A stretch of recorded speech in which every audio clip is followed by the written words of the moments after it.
Hello. Hey, everyone. Welcome back to day 2 of Bitcoin Plus nix-edition. Happy to be kicking off today. Just a quick overview of what to expect today. We're going to have one presentation or workshop this morning by Timo. So we're very excited about that. And then after that, it's basically kind of like an unconference hackathon project day at, I think, 4:30. If you've been working on a project, I'd really encourage you to come up and present it. I think we have some sats that the Stacker News community was grateful enough to put together as a hackathon prize. So based on, after everyone who wants to present on what they worked on comes up and presents, we'll maybe just do like a community voting sort of thing on our favorite project. And then that'll be the one that wins the community sats. The presentations are really meant to be an opportunity to show off kind of like what you learned or what you worked on. It'd be really cool if you have something that you finished and you want to show and present, but it's also, I think, a good opportunity just to show what you learned or what you tried and didn't work.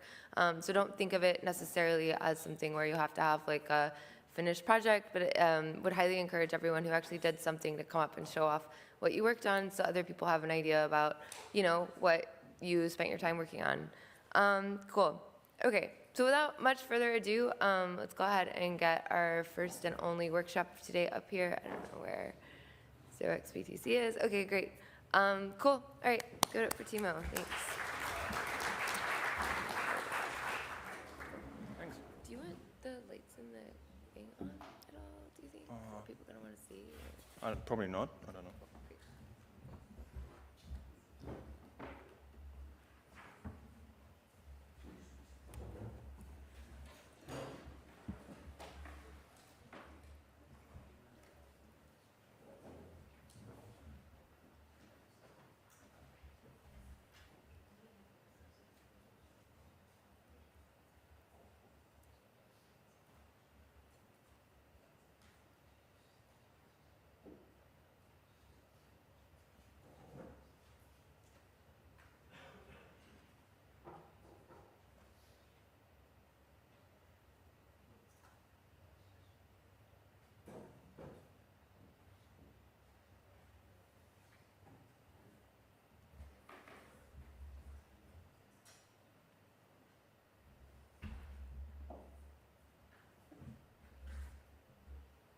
Cool. Good morning. Second day. I'm going to talk about writing a nix-edition module for your app, and I mean really your app. I'm Timo, 0xBTC on Twitter. I normally work on Bitcoin. I'm able to do so because I'm supported by Spiral and HRF with a full-time open source grant.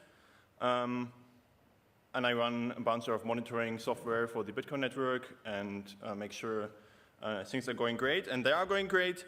And I am able to do so because I use Nix and nix-edition. Because I run a bunch of nodes, I run a bunch of servers, and that's only possible for me to do because I can manage and deploy everything with Nix and nix-edition. One thing, please don't take photos of me. Sorry.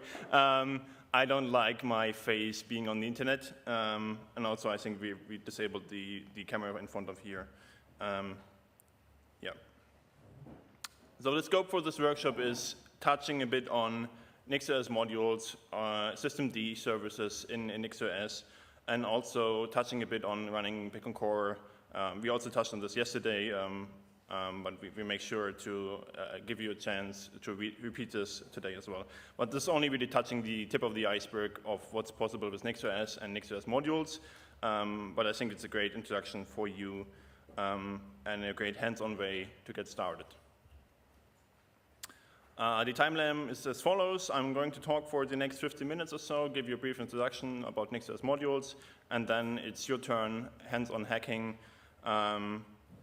And to do so, there is workshop set up to do, but at this time you only need a GitHub account. You don't need a fancy IP address or anything else. But I recommend you to go to the instructions I've listed on my blog post here, and just click on the open in GitHub code spaces thing. it will open something that looks like this, and then you press create new code spaces. Code spaces is a feature of GitHub where they spawn Visual Studio Code instance for you and a VM, and inside the VM, that's something I configured. There will be a nix.js VM spawning, which you can use for the workshop to deploy stuff to and so on. And this might take, I don't know, depending on how many people click on this link right now, I don't know how fast GitHub can spawn up instances. This might take a few minutes, so after the talk, we should be ready to go. Can you text a link to? Yeah, it should be in the Telegram group as well. It's also on the slides in the bottom right corner. Does it work?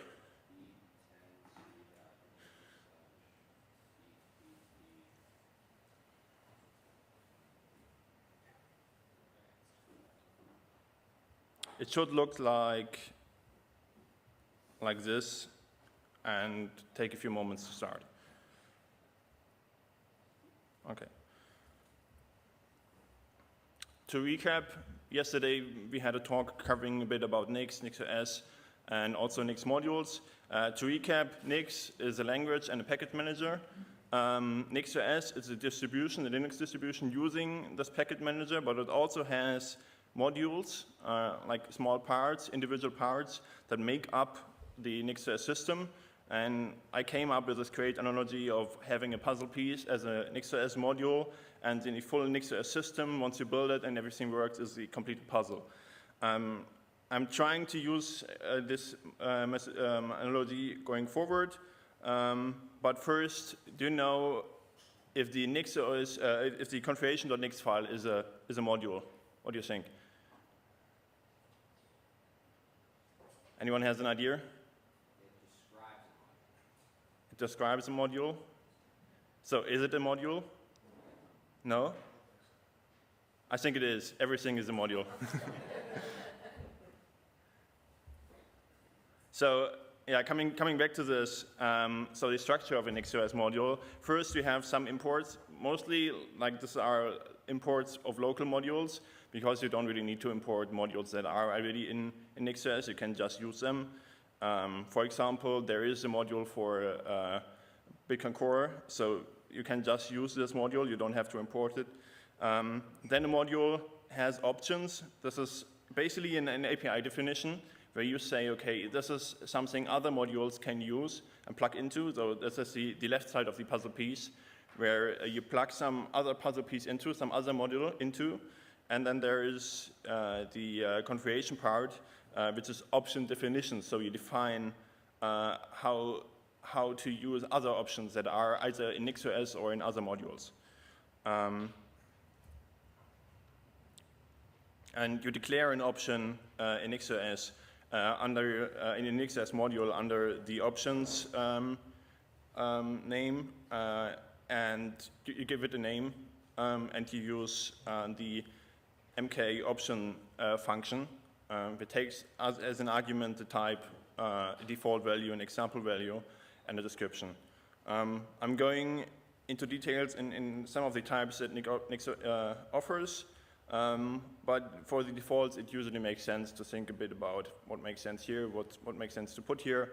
Does it maybe make sense to keep this as null for people to need to set this explicitly? If there's maybe a secret or something, you might want to keep it as null for people to get an error if they build if they build a system with your module and they haven't set it.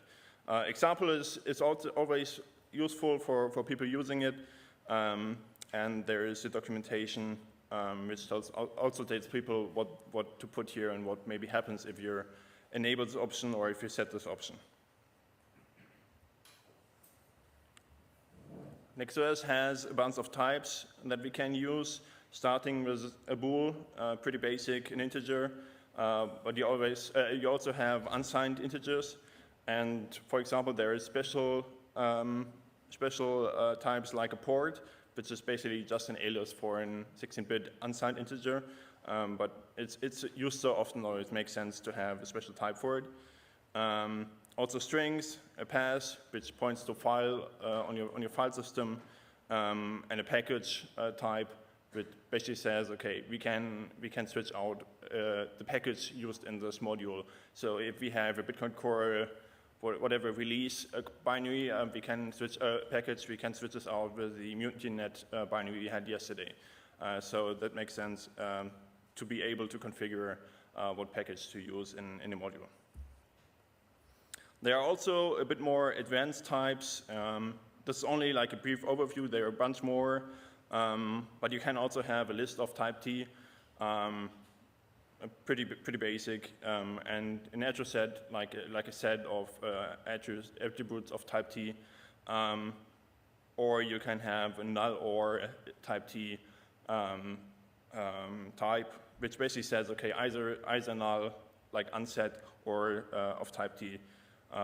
Yeah, and there are a bunch more on the nix-edition manual. And I've also linked this in the workshop where you need it, so you don't have to go there right now.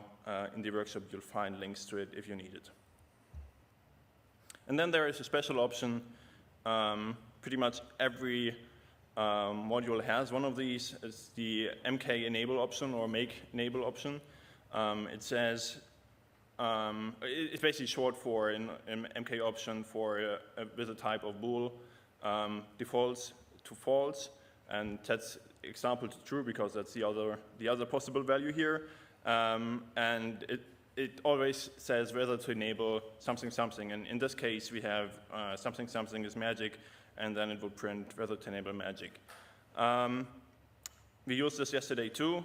When, for example, with the ln bits, we just set the enable to true. And that's how we enabled ln bits. So that's an option you come across also in the workshop, and we're going to use today. And here is an example I stole from nix-Bitcoin, from the Bitcoin D module there. It's a bit different than the module in nix-OS, but it's good to demonstrate it here. So we have the MK, so first, we define under options, we define a service called Bitcoin D. And we have an enable option here, enabling us to enable the Bitcoin D daemon. Setting this to true will start the Bitcoin daemon. If not, it doesn't. And we also have an option for a data dir, so the location where we store the blocks and other data that Bitcoin Core needs. And it's of type pass, so it's a file system pass for us. So we set it to some pass and defaults to varlib Bitcoin D on nix-edition modules, nix-Bitcoin modules.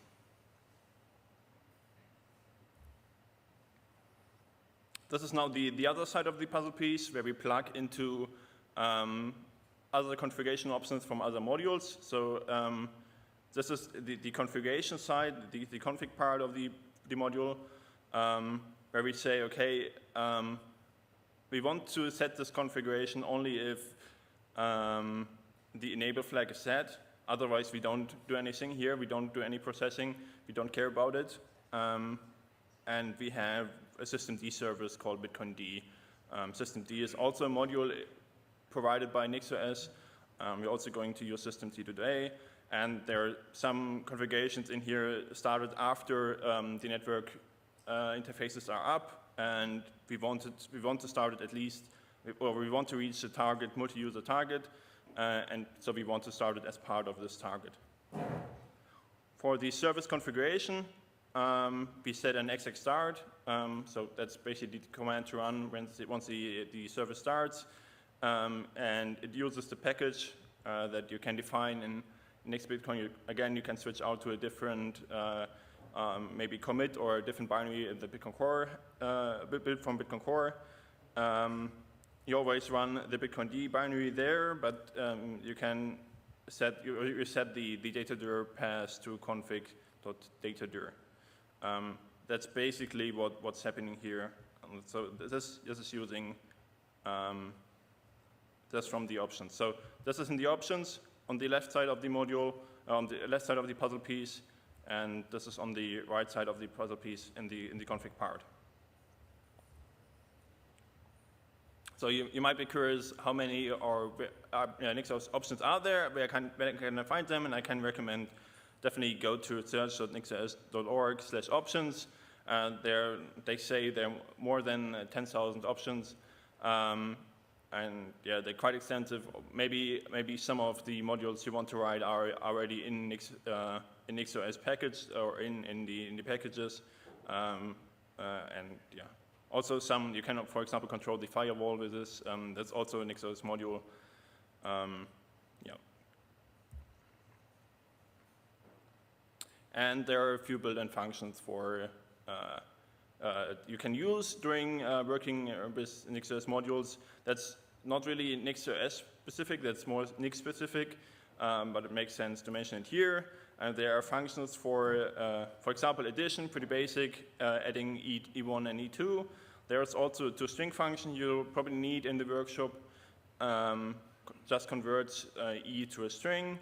And there is a trace function I find really useful for debugging. It prints E1 and returns E2.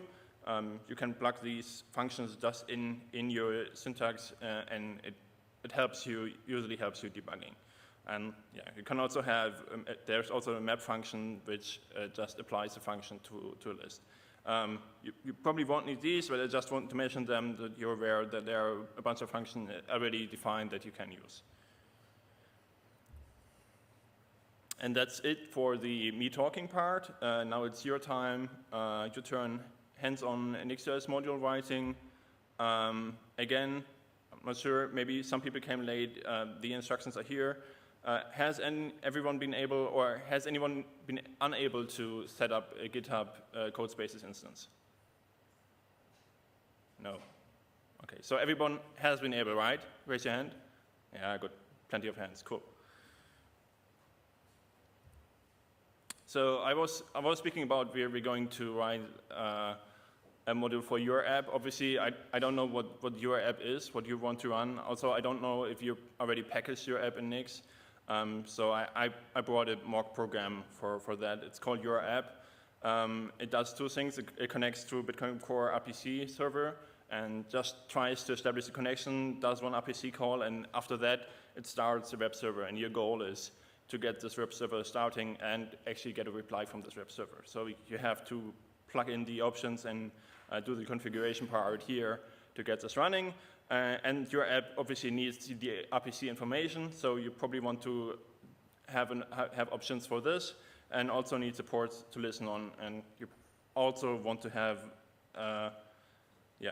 an option for this. Before you start hacking, the VM should probably already be up. It should print VM is ready. Use, for deploying to the VM, use this fancy script I've wrote. It's just nix-OS rebuild, as we learned yesterday in Carl's talk.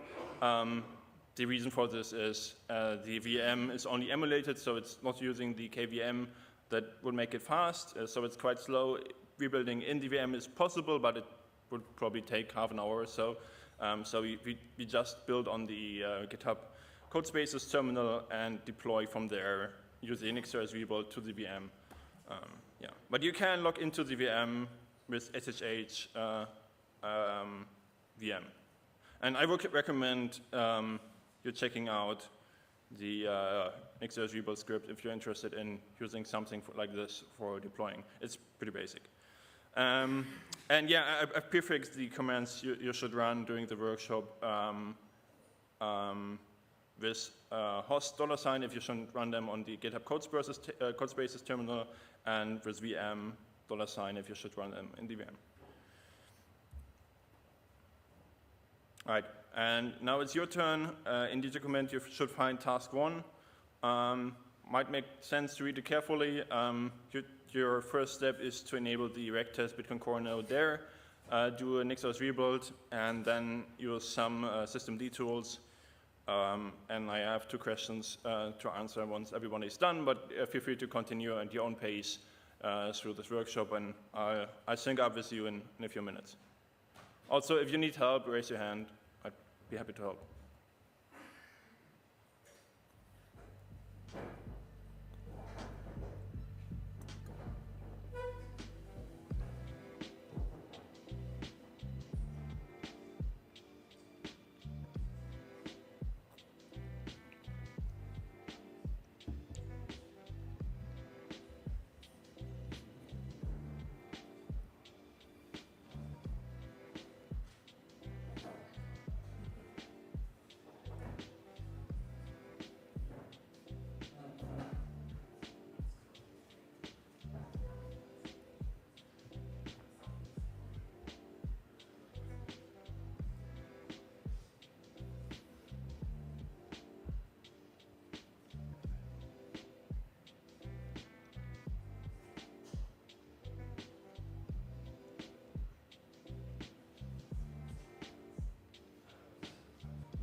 Okay, task 1, how is it looking? Were people able to rebuild the VM? Okay, not spinning up, okay. For the others, were you able to do task 1? System D isn't running. Okay, maybe we set the code spaces thing then. I'll stop by.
All right, so some people were able to SSH into the VM I saw, or some people were able to use the system D tools, system control status. So my first question is, how many lines does system control status show? Just one? 22? 23, okay. Okay. So it's a trick question. It's just for you to get it up and running. I don't care what number of lines it shows, but you can also use the general control thing to list to list more lines. Also, where is the data dir located? Has anyone found out?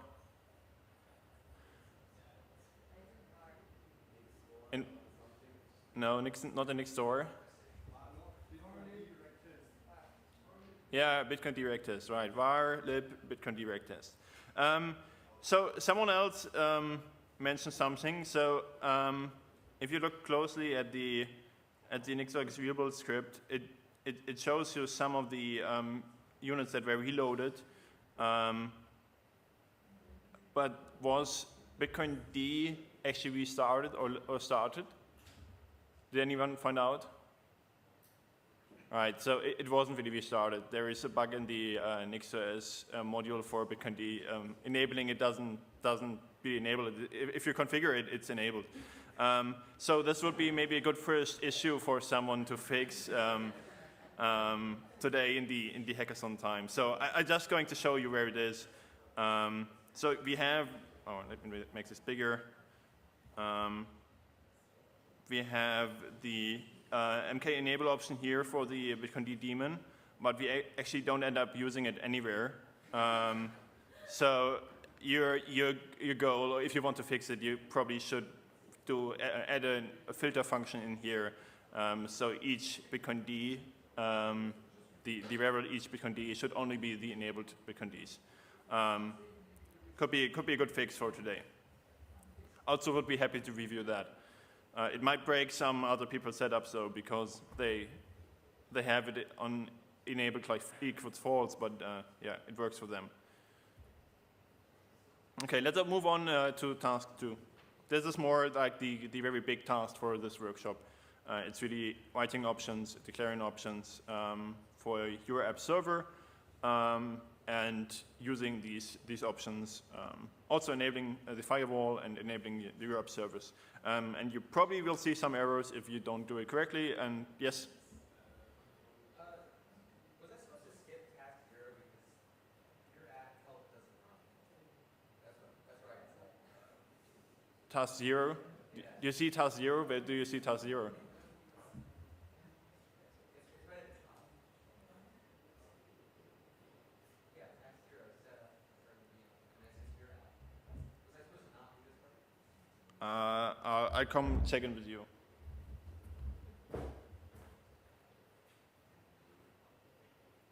Sorry, I want to hold over to that. It just doesn't exist.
So as the question came up for task 2, this is not something you should run.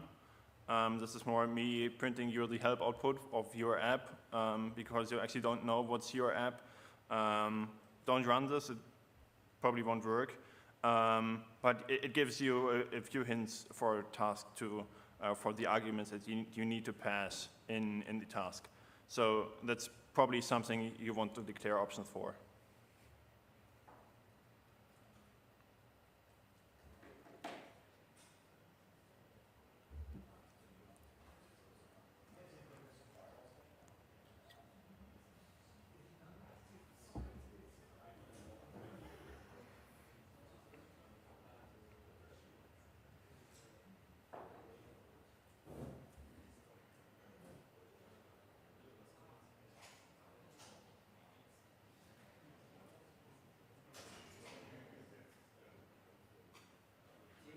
Yeah. Port for red chest. For the RPC, you open 18444, but is that what it's listing on for the RPC? Yeah. Oh, yeah, it could be non-standard, yeah.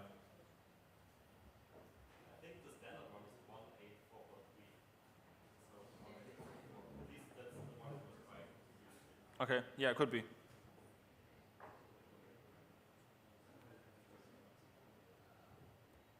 All right, you mean, okay, yeah.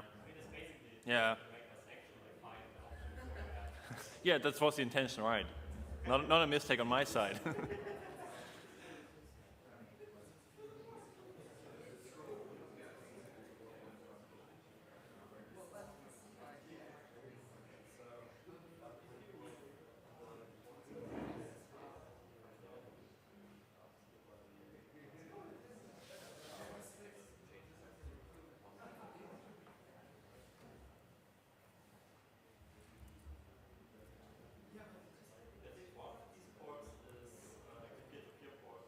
Could be, yeah.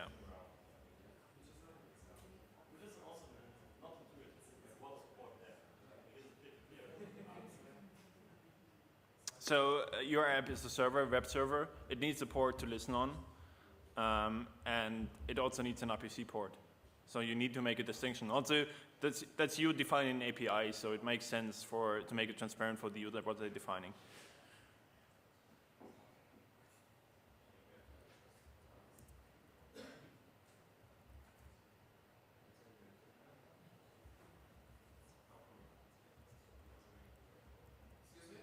Yep.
So one thing I just saw people doing was they were defining their options in configuration.nix.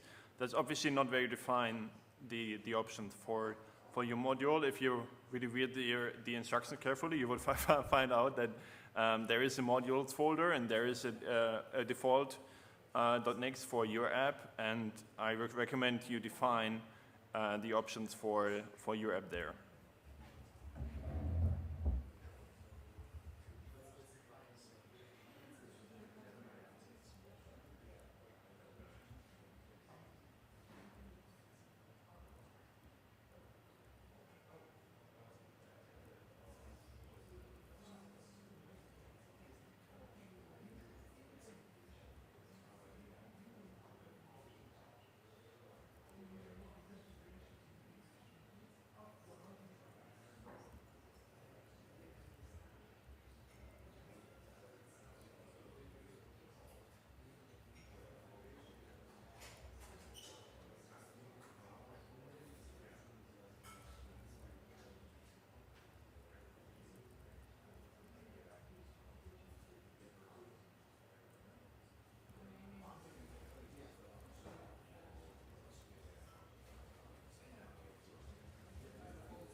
Yes.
So I think we need a few more minutes. Some people have done it. Some are still on it. If you have any issues, I'm happy to stop by and help you.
So one thing I just noticed an issue in my description. So this fix me here, you're supposed to put the port in there. It's not really, you can't really tell from the instructions. That's where the port should go. I think someone just asked me about this, and I said no, but it should be there, and there should go the port. And with port, I mean the port where the web server listens on, and not the RPC port.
Which one? Which ones? The ones that are set in the app. So, Oh, okay. like we're iterating, it is relatively, Yeah. so we, Yeah. No, I think there is. You can use the trace function, but because I don't know, it makes sense to. I don't know. Might be more complicated to. I don't know. Yeah. You didn't help, so. No. Okay. Okay. Yeah. I was wondering if it's like, So I mentioned the.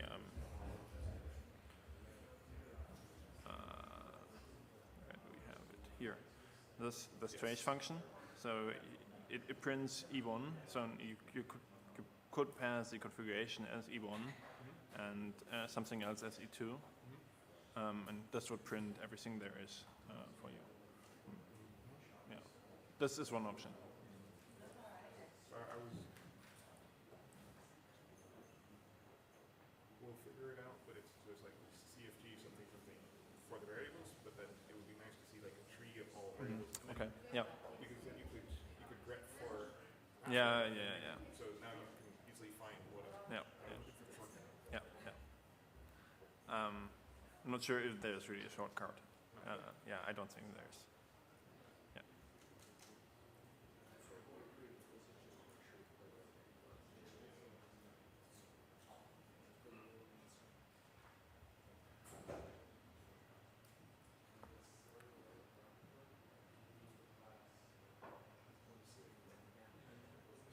Okay, just checking in. How far along are people?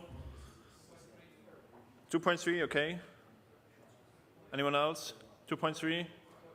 2.1, okay. Someone at 2.4? Okay. Someone at task 3 already? No? Okay.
Okay, it seems like people are making progress. Most of you have run into the toString thing, that there is an integer, your port, and you can't use or you can mix and match the ports and the integers. That's obviously something I planned for you to run into. I mentioned the toString function earlier, so that's a good learning. I also had the feeling that learning is that the output of the nix-edition rebuild, if there is an error, is terrible. I think most of you saw it, and yeah, it's sad that it's this way, and I hope this is something people can improve in the future. I don't know.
Okay, to sync up with you, sadly my internet died. I'm not sure why. The Wi-Fi here is not working. I'll fix it in a second. But so what I did, I have solutions for this. So I defined in the default.nix file, I defined a port. In this case, I set a default of null. It probably makes sense to use some other default here, and also nested the RPC stuff into another attribute set. You don't have to do it. You can do that. I saw some people doing it. That's actually, I think that's great APA design. Then use the type string for the port, defaulting to localhost. Use the type port for the RPC port. String type for the password, and set it default to null, so the user is reminded to set the RPC port password, and also the username as null, so they're reminded to set it. That's it for the module part, and for the configuration part.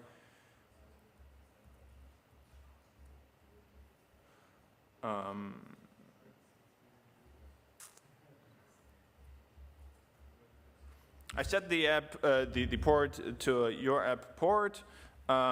This is something I defined up here. just to make sure we all use the same port, because the port is actually something that's passed through in the through the firewall in the VM, and it makes sense to set it to the same value so we can actually reach it from the terminal of the code spaces thing. Set the RPC to localhost, the RPC host to localhost. The port I've used, or I accessed the port of the Bitcoin Core node we set up here. This is really useful if you want to make sure that if you change it here, it doesn't break down there. And I used the user workshop and the password for the RPC is defined here. And I actually just saw I didn't do the opening in the firewall, so let's just do that. Oh wait, my internet's down. Okay.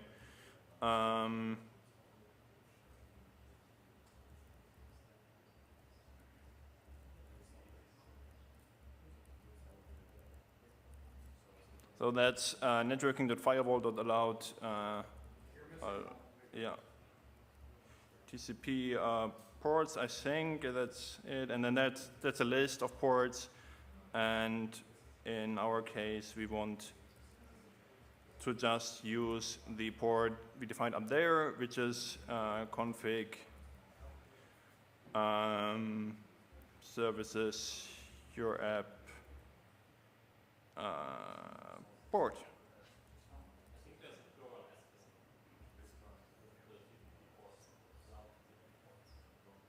Allowed TCP ports, yeah, that could be, I'm not sure.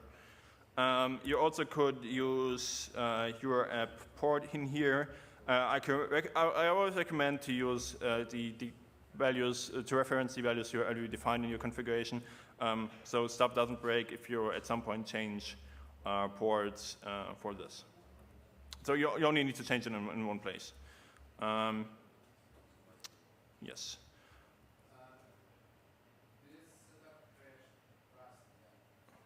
The setup crashed Rust? Oh, okay, I'm not sure.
Okay, I saw some people manage to call from your app web server.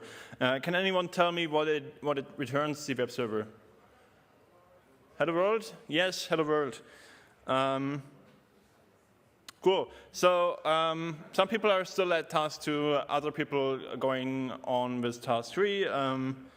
Yes, I guess we'll catch up or sync up in a few minutes on task 3.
So that's something that Bitcoin does. You meant this one, right? Yeah, because there it's, Yeah. this one is hidden. All right, this one is hidden, yeah. So what Bitcoin does, or what they do is you pass as a command line argument, you pass this HMAC because you don't pass the password. That's just how. They would demand my app to use the HMAC. All right, and you know you can't go back from the HMAC. The H in there is hash, so you can't go back from it. So Bitcoin Core just checks if your password matches this HMAC. Yeah. Yep.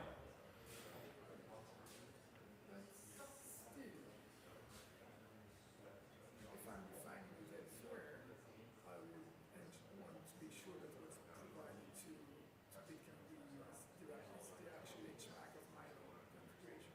Because if not, it won't work. Right. Yeah, it would say. So that's another step. Yeah. Yeah. Yeah. Yeah. Yeah.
Okay, where did people find the RPC password? In which file did they find it? I know of at least one person that found it.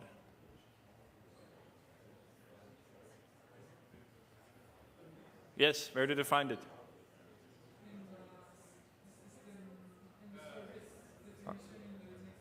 All right, yeah. So the service obviously contains the password, and the service file is in the Nix store, and it's road readable. So do you have any idea how we can avoid this?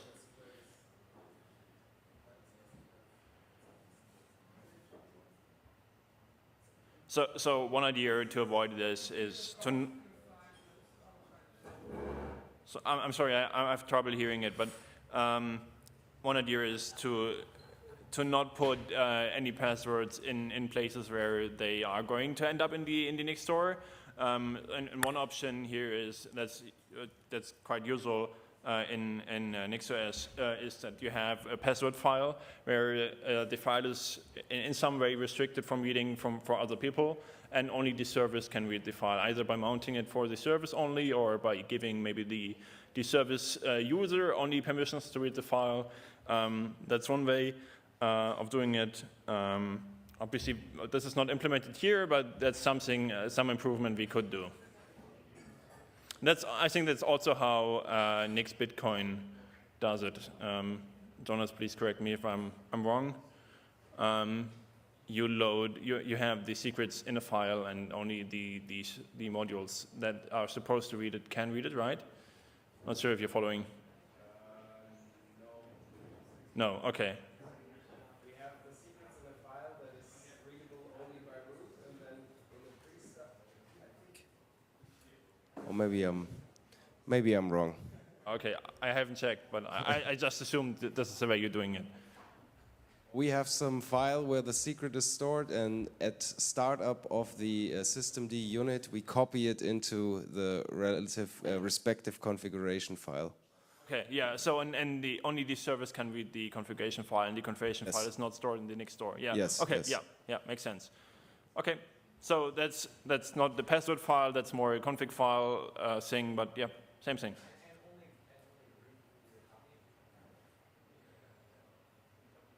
I don't remember. Depends, maybe.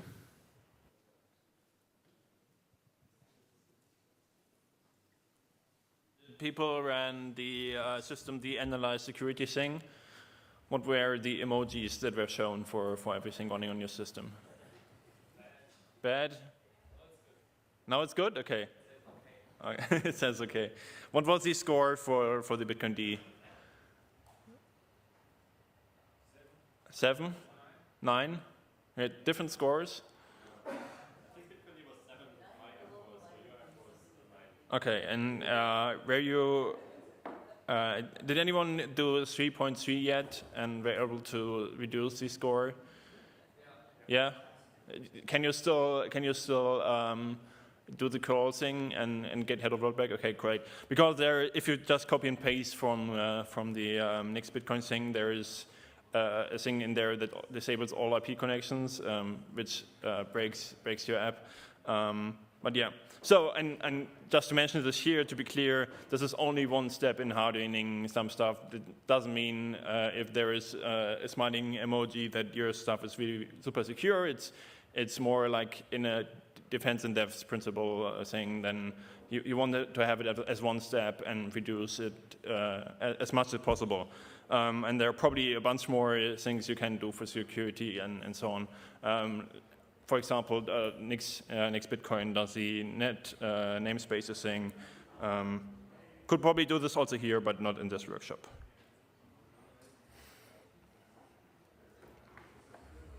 And then, really briefly, this came up yesterday as well. Some people were discussing it. We can run OCI containers, like Docker containers, in nix-OS quite easily. This is just to show it. So if you don't manage to write a module for your app, then you should retry. And then if you again don't make it, you could also run a container in there, but I don't recommend it. Did anyone get to that yet and know what the default thing we're using on NixOS. Is it default Podman or is it default Docker?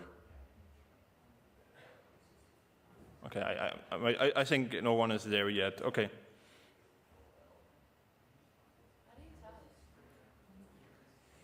That's for you to find out. There is, okay, as a hint, there is in the options, you can configure it in the NixOS options under the virtualization OCI container thing. There is a backend option, and you can configure it there, and it probably has a default.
Yeah.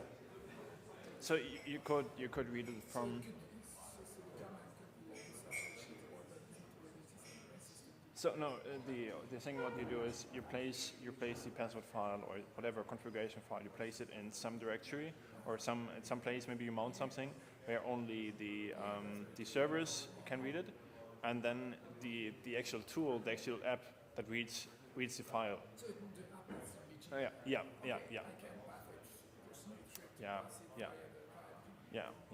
Usually, like many programs have like a configuration file directory, and then they read it from there. Yeah. Yeah. So it's not meant, we are not going to try to do it now without changing. No.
So a few people were running into this when setting up or when using the OCI container Docker thing.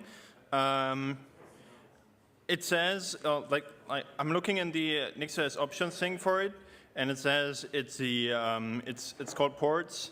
Ports is a plural, and the type of is a list of strings. So the example shows you have to put it in the whatever you call these braces for it to work.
Okay, so I think it makes sense to finish up in the next few minutes.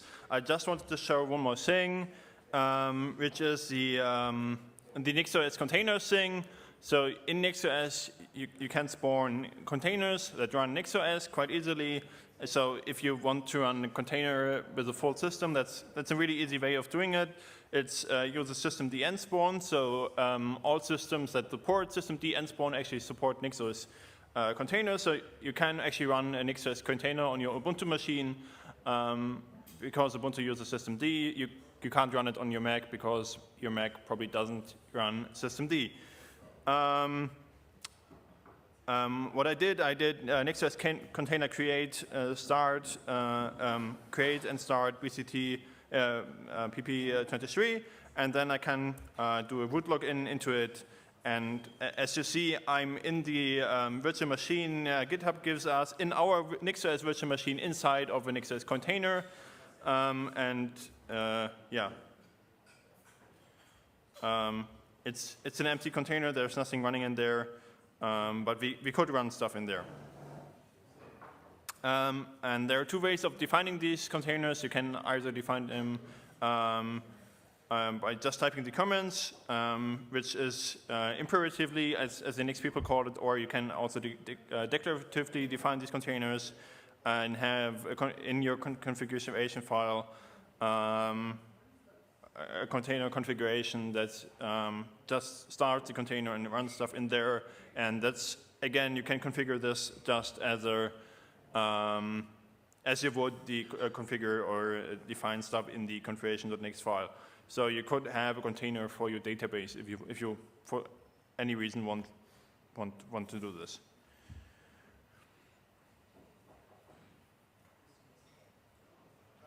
Oh, also for the question one here, is it Podman or Docker? nix-OS defaults to Podman.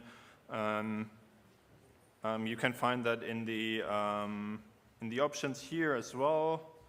I think it's back and which defaults to Podman. Okay, let's finish up what we've covered. We covered basics of systemd, controlling the servers and looking into the status.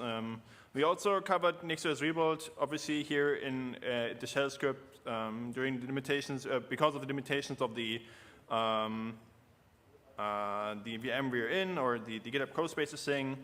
We also covered declaring and defining options. I think that's a part where most people learned a bunch of new stuff. We also briefly systemd hardening. Obviously, there is more to be done if you really want to run stuff in production, but that should give you an idea of what's possible with nix-OS and what we can do. And we also briefly covered these OCI containers on nix-OS and also the nix-OS containers. Feel free to keep on hacking on the tasks, and I'll also be around if you have questions or need help. But I guess it makes sense to start the general hack day for the other people now. Thanks from my side. I had the feeling people learned a bunch. People learned that the nix-OS error outputs are terrible. That's one learning. But I think all of which I spoke to, I saw you progressing. I saw at least 10 people in task 4, so that's good. One more thing for the hackathon, I've been hacking on Bitcoin D Unix thing. It's a mix of geeks and nix. We currently in Bitcoin Core we use geeks to build the release binaries for all systems, and I came up with the fun challenge for myself of reproducing the build in nix, the one we have in geeks, and with a big question: can we produce the same binary bit for bit in nix that we produce in geeks? And some people have told me no, some people have told me maybe. I say I don't know yet, we find out, and even if not, I think it's a fun challenge. And if anyone wants to join me on this, come see me. That's it.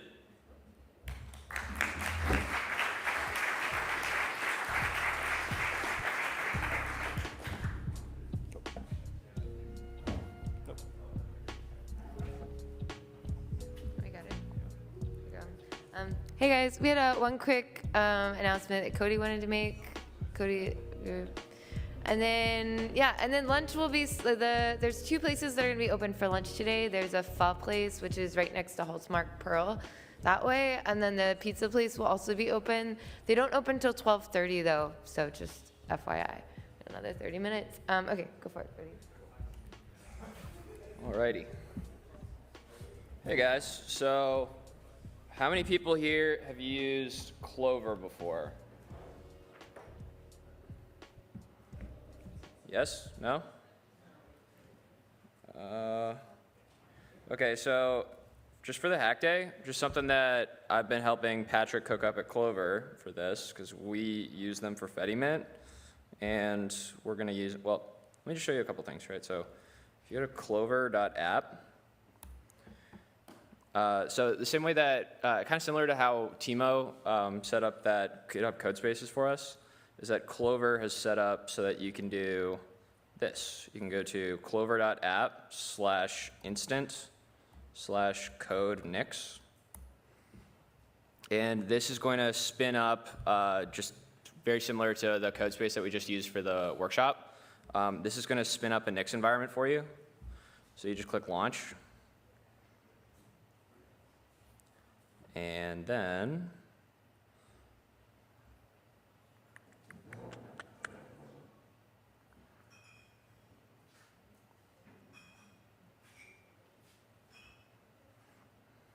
you have a VS Code running against a VPS that's already got Nix loaded on it, right? And so you can do like nix flake init, right? And there you go, right?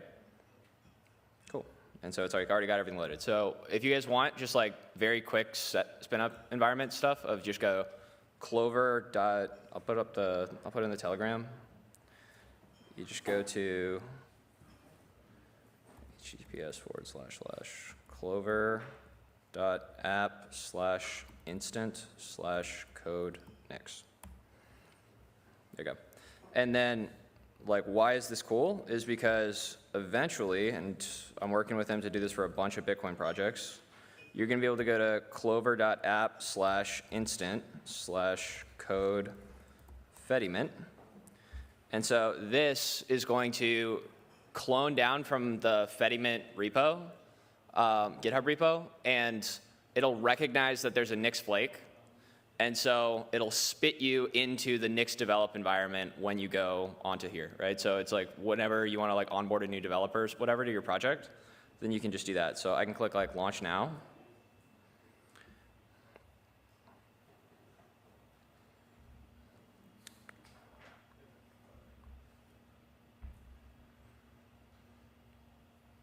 Now I've got a new environment where we've got, oh, this is the old version. It's okay though. Is that here, because the reason why we did this was because for a lot of the stuff of like onboarding new developers, right? Like even just like we're using Nix already, but like how do you quickly spin up a new instance and like not have to do all the downloads and all that kind of stuff? And like what Clover can do is that once, if you just work with them from your open source project and you say like, hey, well, if you want to spin up like a instance with this stuff, they can cache all of the Nix packages that you guys are going to be using. And so that whenever they do that, then they run the Docker script for spinning up the Nix environment, and then they load directly from them all of the Nix packages and stuff that you guys need, right? So like immediately when you split this, spin this up, like I can go into Fediment, and then do, I should be able to just do just mprox. One sec. Just tmuxinator.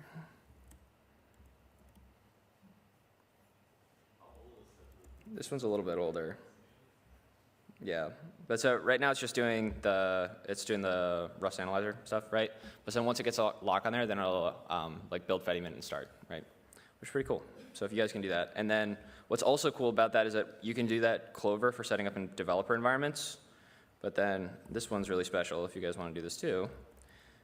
In the same way, you can do deployments. So I can do clover.app/, I think I should just be able to do Fediment. Yeah, right? And so if you guys go there right now, clover.app/Fediment, then you guys can do a one-click launch of a, like they're building it off of like our repo that we have there, right? Is that this will build and deploy Fediment, a Fediment node, so like a Fediment Guardian node and a Lightning Gateway. Or you can go to fediment.app/tags/Fediment.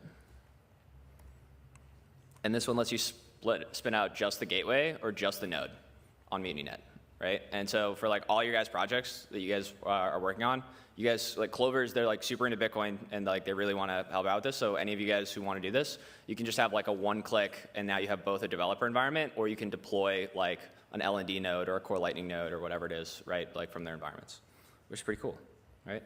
And then we're going to go to lunch, but then later I'll show you guys how to use, so for, if you go to, like once you do code Nix, then Eric kind of gave a quick demo of this earlier, but we're going to go through how to do Flakebox. And so Flakebox is all of the fancy Nix configuration stuff that we've done within Fediment. Like our Nix wizard DPC, he pulled all of that out into his like Rust shop Flakebox. And basically just like, this is going to be setting up a new Rust project and then adding in, just like in a couple commands, all of the super nice fanciness that we have, right? So like all of the GitHub actions, the CI/CD pipelines, it's like while during the CI/CD pipeline, so that it uses like intermediate caching for run when it's building everything and stuff. How to do cross compilation, so like just out of the box, you get cross compilation for Rust of like all of the different architectures that you want. How to like add all the dependencies and stuff like that, and that's all here. This like so Flakebox is DPC is almost done with it, but this is like what we use internally within Fediment. He abstracted it out into Flakebox and then put it back in for like Fediment and Fedi. He's like currently working on that one, but so this is exactly the same thing that we use, right? So it's gonna be really cool. So I guess we can go to lunch and then afterward we can run through this. Okay, wait, do you want to just do this right now then? Or? Okay, cool. Yeah, so we'll just do this right now. It's really fast. So if you guys are on your computers, then you can just go, we're just gonna spin up a completely new environment, make a new Rust project, then we're going to add Flakebox in, and then we're going to add some like non-trivial C dependencies, and then just like demonstrate that this like actually works, right? And so this is the tutorial that DPC made. And so if you guys don't know DPC, he's like an absolute wizard for Fediment, github.com/, I think he's just DPC, right? Yeah, it's just DPC. Yeah. Yeah, so he is like a total OG with embedment, Nix, and Rust, right? But so he built this out, and we're going to run through this whole thing. It's going to be really cool, right? So have you guys been able to open this? This should work for everybody. If you guys go to clover.app/instant/code-nix. Put your hand up if you're there. You have a new environment. Okay, I see one hand. Yeah. Yes. Yes. Yeah, so it works with any Rust project, but like the problem is like, so once you get in there, then there's certain Rust things that you're going to have to do, but Flakebot makes it really easy for adding them, right? So like one of the examples is like when you're trying to do a cross compilation for Mac architecture, right? Then you have to do like the C linking and that kind of stuff, and so Flakebot makes it pretty easy to do that too. Like we're going to go through how to do that exactly. Okay. Cool. Yep, I put it in the Telegram group. Okay, it's clover.app/instant/code-nix. So you guys should see this page. You should be able to click launch. That might be only me, but it's telling me no instance is available. Oh, well that's not good. They should have lots of instances available. Here, I'll let Patrick know. One sec.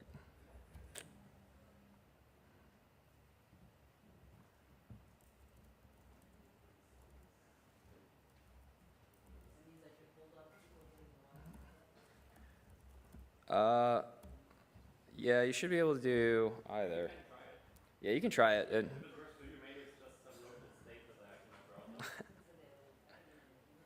Okay, yeah.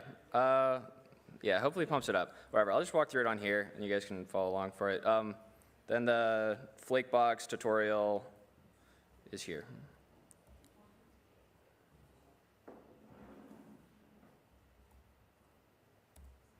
There you go.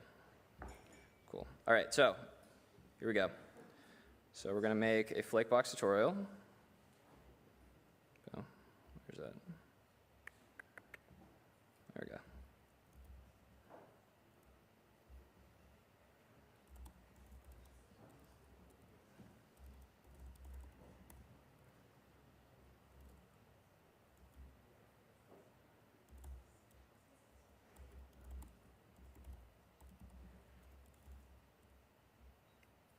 Okay.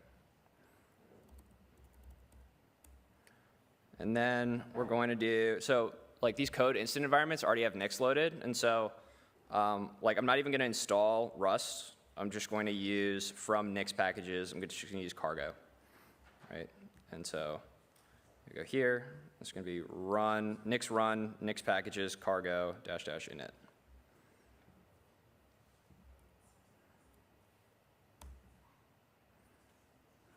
There you go.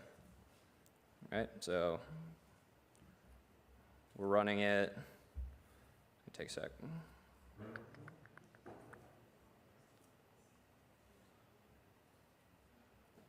Let's just close a bunch of these.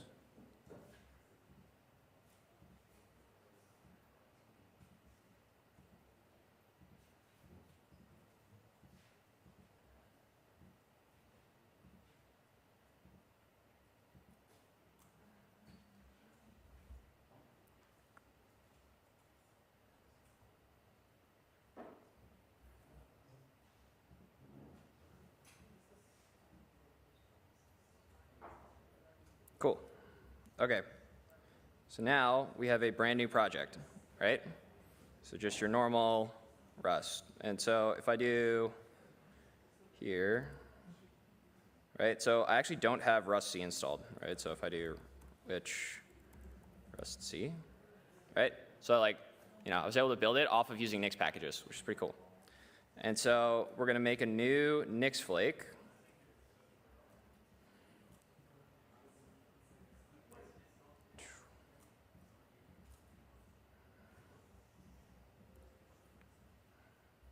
And just out of the box, it just gives you this very basic Nix flake, right? Then, so there's a couple things that we're going to do, right? Is that one of the things you can do is you can use something called crane, which is like within Nix packages, basically, you've got like cargo for your package management for like the Rust specific stuff. And then you've got crane in Nix, which basically lifts cargo out into Nix, right? And so it uses Nix for doing all of the package building and stuff, right? It's like a pretty cool way of doing it. So let's just do the first couple things. So first thing we're going to do is add a couple lines to our flake. It's going to look like this.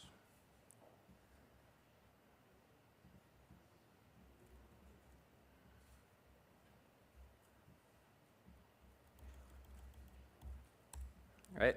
So we're going to find the inputs, and the inputs you can define the specific channel that you want to use. And so we're going to use like the last stable release of all the Nix packages.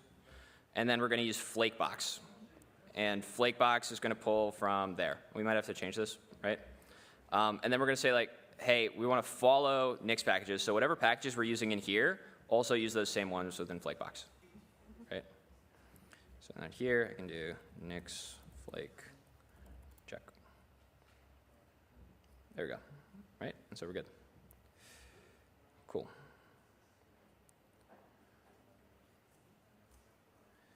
Now,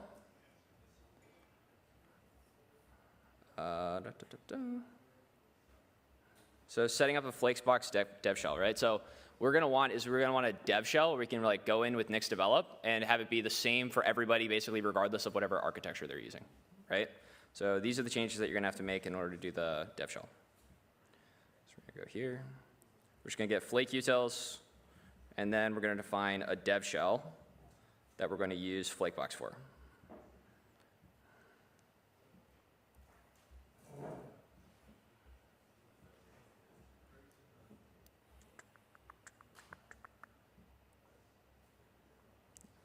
It should be there.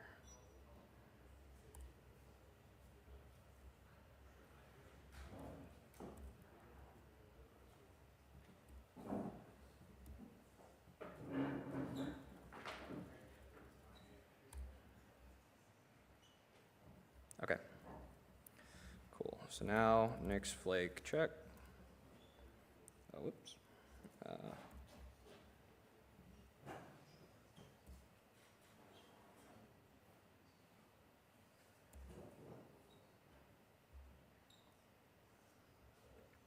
There we go. Okay, so now it's pulling Flakebox and flake utils.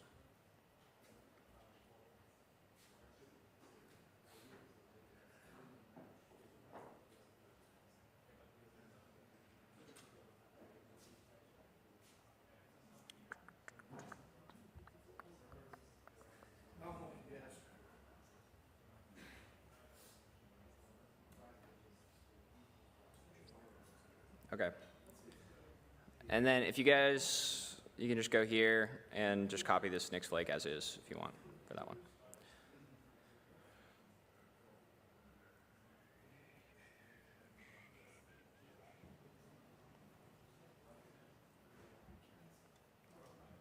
Okay, cool.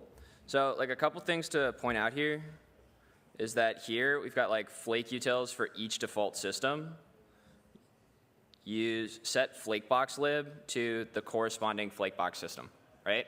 So this is going to be basically like configure the dev shell so that it works correctly even if they're running it from like Mac or like some weird Linux architecture or from Windows or whatever it is, right? Like it'll always spit out the same dev shell for it. And it'll like route the system to the correct one that it's going to use, right? So like this is, if you're running on Mac, then this is really important to use. So then we can go here.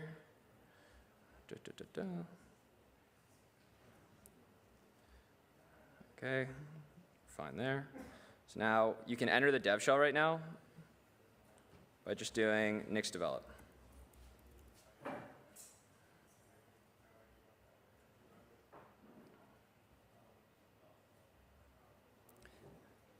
And so currently this doesn't have any of the cargo stuff yet, but once we add in crane and we add some of the Rust dependencies, like you're going to see how powerful this is, especially, and then we're going to add a bunch of stuff when you do Flakebox install.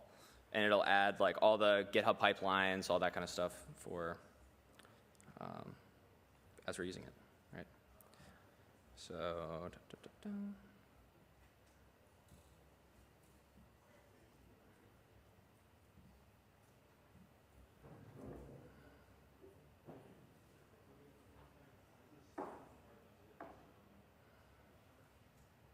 Almost there.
Okay, it's going through.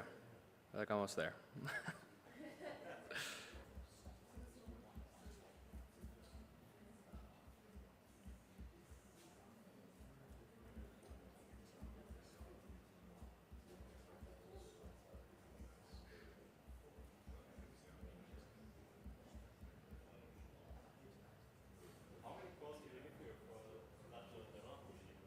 For this? I'm pretty sure this is, if I remember properly, I think it's, do where? Yeah.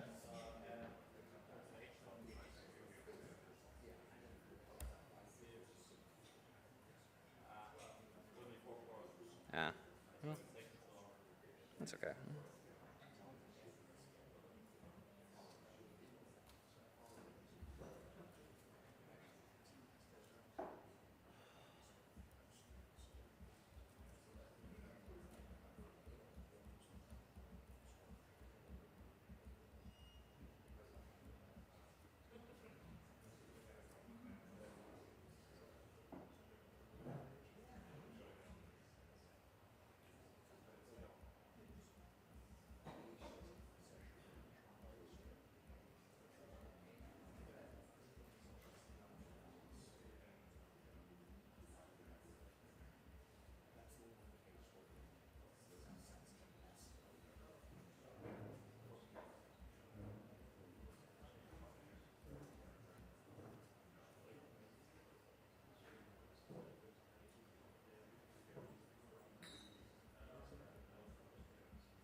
Okay, while it's doing this, I'll just do the next couple parts so you guys can see what it does. So we have to do so you have to install the Flakebox files, which we'll be able to do once we get in the dev shell.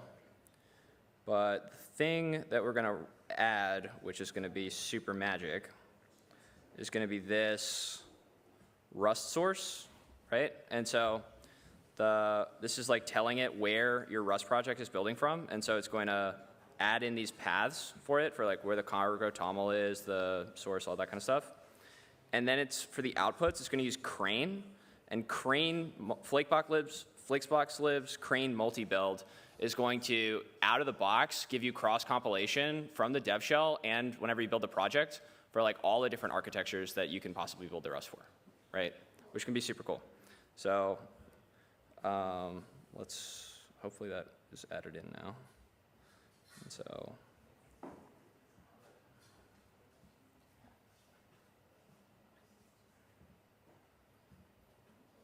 there we go. Okay, cool. So let's do that part first. All right, so Flakebox.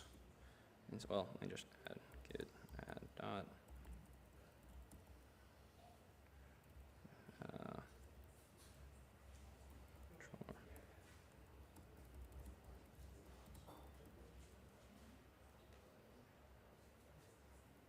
Oh, God damn it. One sec.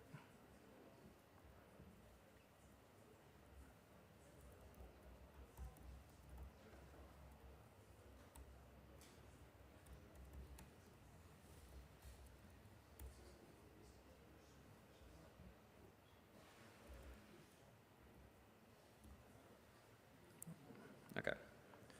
So Flakebox install.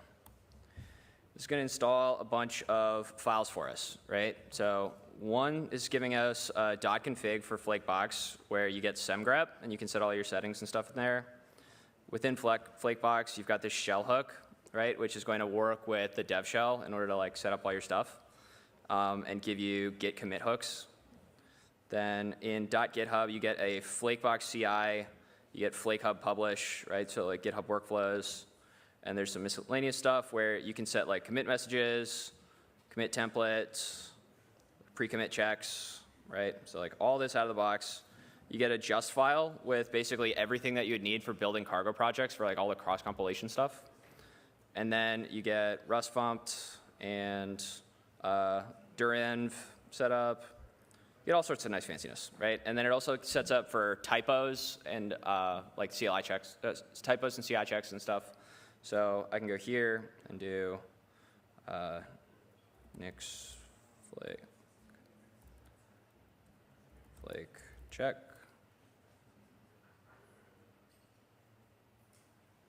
Okay, it's checking flake output, and so we're good.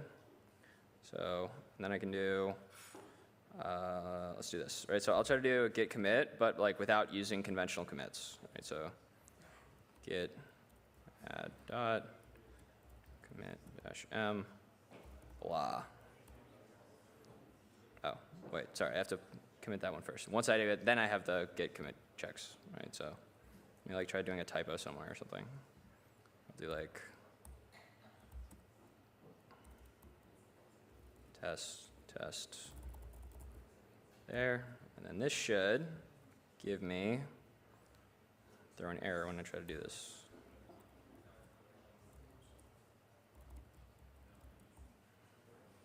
Not a conventional commit. Oh, wait, sorry. I have to reset the developer environment.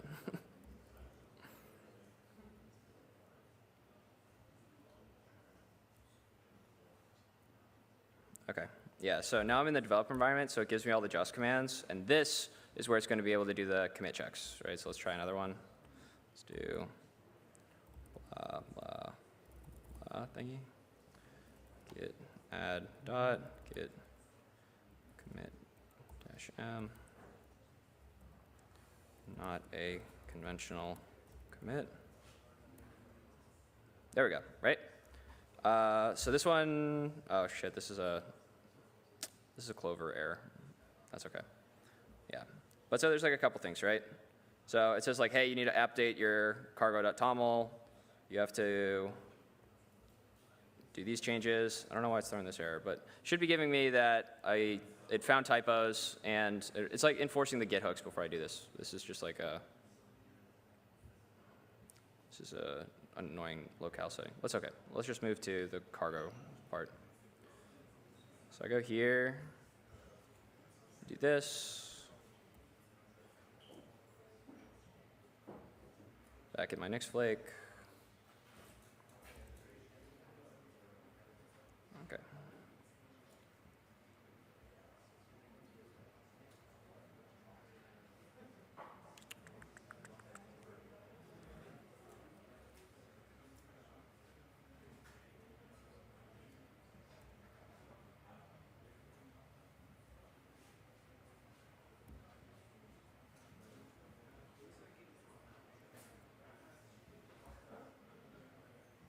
Okay, so this is going to add in, as my Rust source, those things. And then for my outputs, I'm going to get the crane multi-build, right? So I should be able to do nix flake check. No, because I need to get rid of that.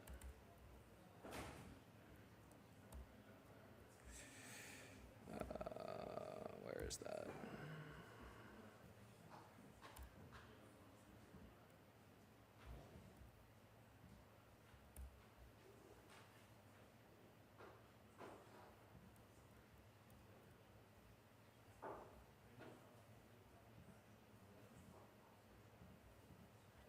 Flake box lid.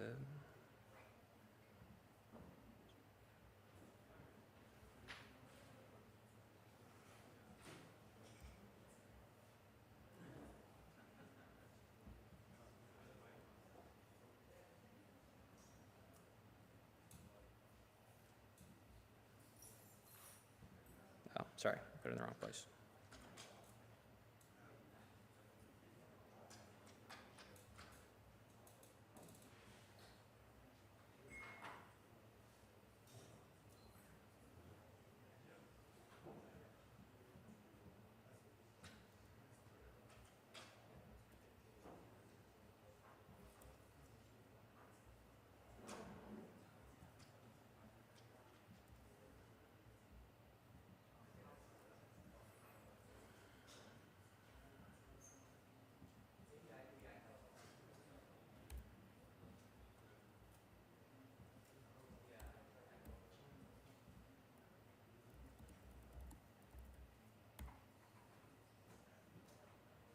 There we go. Okay. So now I can do nix develop.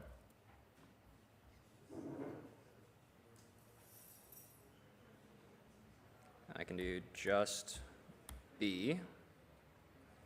Sweet. Okay, so that just compiled my project, and it used Crane to like pull it out from cargo to like using Nix packages to do it, like I'd already configured with Flakebox. And now, just out of the box, I get cross compilation for this stuff, right? So I can show that by going in here, doing, yeah. So it's got the explanation for like how all this works using Crane. And then we can add in this last bit. Sorry. So over here,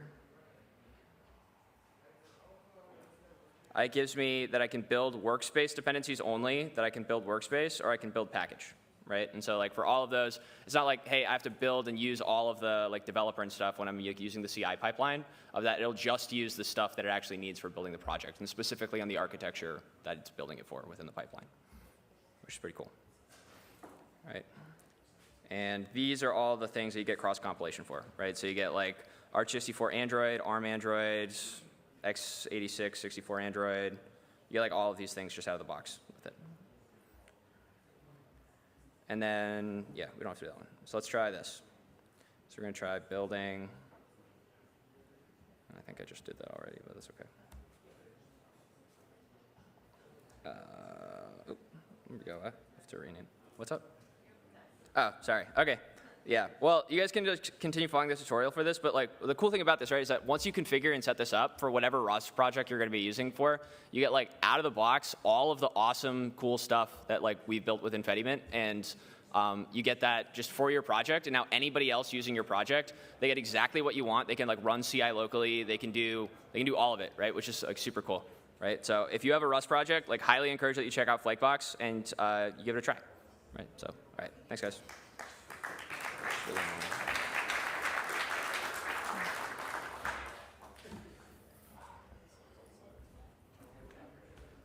Lunch should be open, y'all, if you want to head out to get lunch. I think Matt wanted to do like a 2-minute, 5-minute, 2-minute, 5-minute chat. But if you guys want to get lunch, feel free. This is like optional. Matt wanted to show off a way of running similar stuff, not using Clover. But yeah, lunch places should be open now. Cool. Oh, also there's t-shirts. T-shirts came in today. If you can pick one up next to like the coffee and snacks on the bar in here. Great. Okay.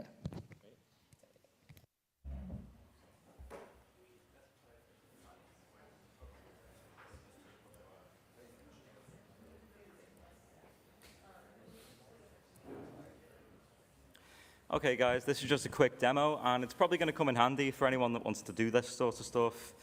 If you do this, SSH, all you need is SSH. You can do this on Windows, you can do it on macOS, doesn't make a difference as long as you've got SSH. You can SSH into VM at remote.training.nix.how on port 1337, and it will just spin up a VM for you, and you can use it. And it's just NixOS, and you can go on etc NixOS, configure it, do a rebuild switch, right? The password is I hate Nix. That's the password when you get it. So the VM is launched, and we're in it, and we can go to etc NixOS, and we get configuration.nix, but we don't have Vim, so we need to nix shell Vim, and edit it, modify it to our heart's content, do a nix rebuild switch, and that's kind of it. You can do everything that was just demonstrated, but in this VM, if you would like. Wait, does it spin up a new VM? A new VM for everyone every time they connect, yeah. The login is VM at, oh yeah, I'll put it back on the screen. Okay. Yeah, if someone could put that in Telegram, that'd be great. And now you guys are going to crash the machine. It's not load balanced. It'd be quite interesting. Do you get a new machine every time you connect? Or Yeah, so please don't abuse it. You get a new machine every time you connect. so it's not matching the SSH key or something? Correct. It could, right? Like this is a product I want to build, but I don't have any money, so there you go. How do you do it? Just like that. You just SSH into that, and it'll spin up a new VM and give you it. How does it spin up a new VM? Oh, I'm not going to tell you how it does that. So yeah, it's a secret. So nix rebuild switch in one of these guests, and yeah. Interestingly, let's have a look at the host that's doing this, and let's monitor it.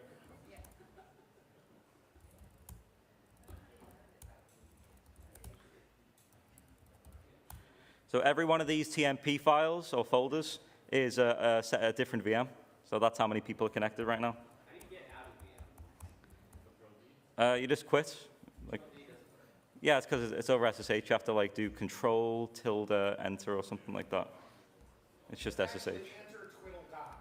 Enter twiddle dot. That's it. Yeah. That's an old CU break thing for like the serial call out utility.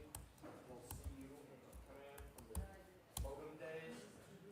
So yeah. So you see, each one of these TMP folders is a different person, right? And the moment that you guys disconnect, all these TMPs will disappear. You see some of them are disappearing right now. You see no such file directory. That's some people logging out. So I guess that means there's quite a few VMs at this point, right? Like each one of these TMPs is a VM, so.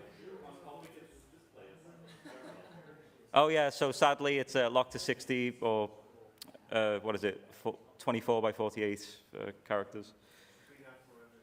Yeah. Yeah, look, there's people connecting right now. I wanted to like display it. It's just too many people have connected. I can't really get it all on the screen. Oh yeah, there you go. That's everyone. TMPs. So that must be everyone in this room, right? Damn. So now I'm going to kick you all out, okay? So the way I'm going to kick you all out is by going into the host and doing a pkill -9 qemu. Right? And what's going to happen? All those TMPs are going to disappear. There you go. Not quite all of them, though.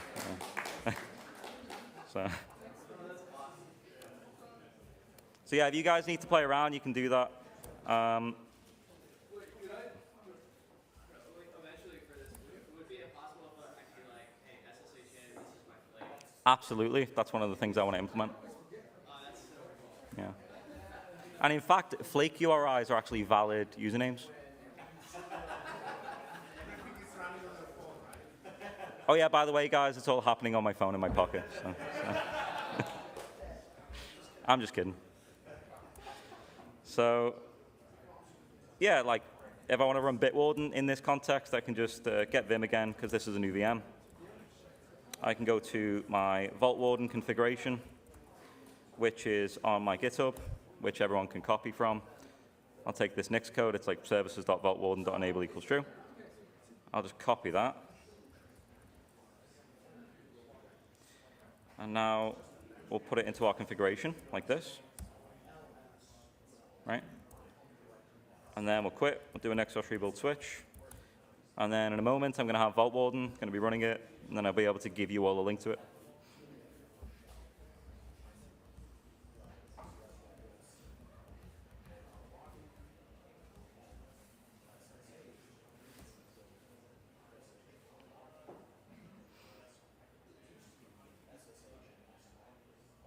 There we go. Vault Warden's pretty minimal. It's a pretty incredible piece of software.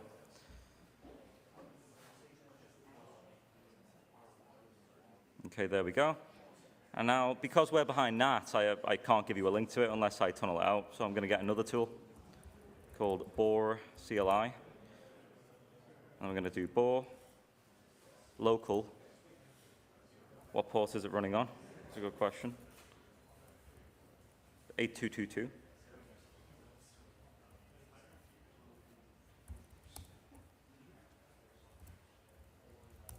And if you all go to this, you'll be able to see the running machine.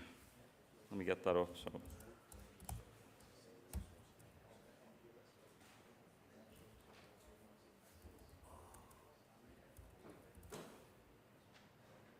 And there's your fancy new Vault Warden provisioned in the VM. Right? So if you want to play around, you can just use this thing to your heart's content, and I'll have it up for the event, but I'm probably going to shut it down later on. And that's my talk.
It's done, yeah.